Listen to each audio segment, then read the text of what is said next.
Right, Golf Shop Onliners, Mark Crossfield here. You need two clubs. I've got a medium iron and then I've just got my driver for this simple club path drill.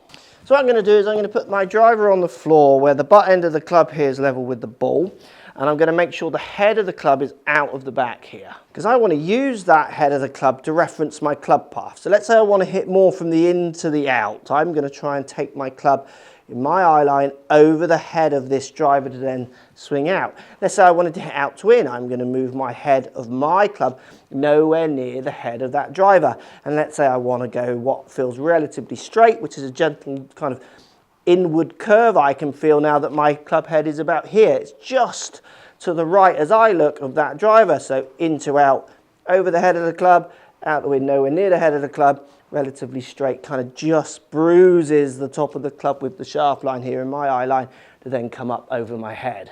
It's a great way to warm up, great way to practice. So I'm going to aim straight and just manipulate path. So into out feeling over the head of this club.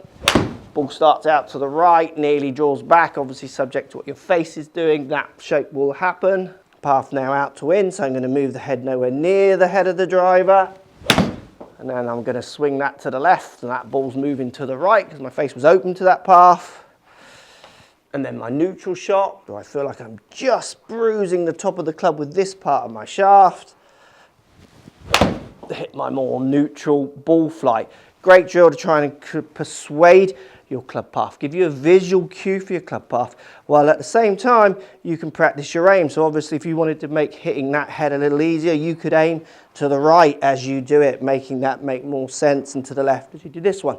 I like to do it with a straight stance because it allows people to disassociate feet to path, and then they can bring them back together, which is actually a skill in itself. Give it a practice. Let me know if this moves your club path, and in turn if it helps you hit any better golf shots.